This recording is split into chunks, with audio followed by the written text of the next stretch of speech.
ದಿನಾಂಕ 5 ಮೇ 2026ರಂದು ಮಹಾಮಾರುತಿ ಸ್ಟೇಷನ್ನಲ್ಲಿ ಒಂದು ಕೇಸ್ ಮತ್ತು ಕೌಂಟರ್ ಕೇಸ್ ದಾಖಲು ಮಾಡಲಾಗಿದೆ.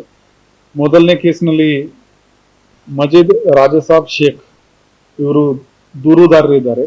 ಇವರು 8 ಮಂದಿ ಮೇಲೆ ಆರೋಪ ಮಾಡಿದ್ದಾರೆ. ಅದರ ಪ್ರಕಾರ APMC ಮಾರ್ಕೆಟ್ನಲ್ಲಿ ಕೂಲಿ ಕೆಲಸ ಮಾಡುವಾಗ ಒಂದು ಹಳೆ 4 ವರ್ಷದ ಒಂದು ಹಳೆ ಜಗಳ ಇತ್ತು. ಆ ಜಗಳ ಪ್ರಕಾರ ಇವರಲ್ಲಿ ಮಾತಾಗಿದೆ. ಅದರಲ್ಲಿ ಆರೋಪಿ ಹುಸೇನ್ ಮತ್ತು ಜಾವೇದ್ ಮತ್ತು ಇನ್ನು 6 ಮಂದಿ ಸೇರಿ ಟೋಟಲ್ 8 ಮಂದಿ ಆರೋಪಿ ಈ ಮಜೀದ್ ಮತ್ತು ಇವರ ಇಬ್ರು ಅಣ್ಣ ತಮ್ಮಂದರಿಗೆ ಅವರು ಹೊಡೆದಿದ್ದಾರೆ. ಒಂದು ತಲವಾರಿಂದ ಕೂಡ ಅವರ ಮೇಲೆ ಹಲ್ಲೆ ಮಾಡಿದ್ದಾರೆ. ಈ 8 ಆರೋಪಿಗಳಲ್ಲಿ 6 ಆರೋಪಿ 1 ಗಂಟೆ ಒಳಗಡೆ ದಸ್ತಗಿರಿ ಮಾಡಲು ನಮ್ಮ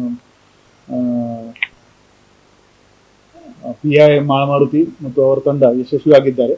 ಇನ್ನು ಉಳಿದ 2 ಆರೋಪಿಗೆ ಕೂಡ ಅವರು ಸೆಕ್ಯೂರ್ ಮಾಡ್ತಾರೆ. ಆರ್ಮ್ಸ್ ಆಕ್ಟ್ ಮತ್ತು ಅಟೆಂಪ್ಟ್ ಟು ಮರ್ಡರ್ ಸೆಕ್ಷನ್ ನಲ್ಲಿ ಇವರ ಮೇಲೆ ಕೇಸ್ ಮಾಡಲಾಗಿದೆ. ಹಾಗೇನೆ ಈ ಪ್ರಕರಣದ ವಿರುದ್ಧ ಒಂದು ಕೌಂಟರ್ ಕೇಸ್ ಕೂಡ ಆಗಿದೆ.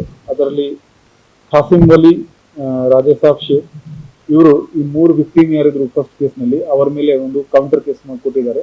ಇವರು ನಮ್ಮ ಮೇಲೆ ಹಲ್ಲೆ ಮಾಡಿದ್ದಾರೆ ಅಂತ ಪ್ರಕರಣದ ತನಿಖೆ ನಮ್ಮ ಮಹಾಮಾರುತಿ ಇನ್ಸ್ಪೆಕ್ಟರ್ BR ಗಡ್ಡೇಕರ್ ಮಾಡ್ತಾ ಇದ್ದಾರೆ.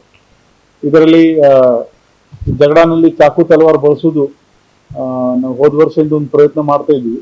ಈಗ ಈ ಮೇನ್ ಆರೋಪಿ ಯಾರು ಇದರಲ್ಲಿ ಬಳಸಿದ್ದಾರೆ, ಈ ತಲವಾರ್ ಯಾರು ತಗೊಂಡು ಬಂದಾರೆ ಅವರ ಮೇಲೆ ನಾವು ರೌಡಿ ಶೂಟ್ ಕೂಡ ಓಪನ್ ಮಾಡ್ತೀವಿ ಮತ್ತು ಅವ್ರ ಮೇಲೆ ಬಾಂಡ್ ಓವರ್ ಕೂಡ ನಾವು ಮಾಡ್ತೀವಿ. ಬರೋ ದಿನಗಳಲ್ಲಿ ನಮ್ದು ಆಂಟಿ ಸ್ಟ್ಯಾಬಿಂಗ್ ಸ್ಕ್ವಾಡ್ ಇನ್ನು ಹೆಚ್ಚಿನ ಪ್ರಮಾಣದಲ್ಲಿ ಚೆಕಿಂಗ್ ಮಾಡ್ತಾರೆ. ಯಾರು ಪಬ್ಲಿಕ್ ಪ್ಲೇಸ್ ನಲ್ಲಿ ಈ ತರ ಶಸ್ತ್ರ ತಗೊಂಡು ಬಂದ್ರೆ ಅವ್ರ ಮೇಲೆ ನಾವು ಹೆಚ್ಚಿನ ಕಾನೂನು ಕ್ರಮ ತಗೋತೀವಿ.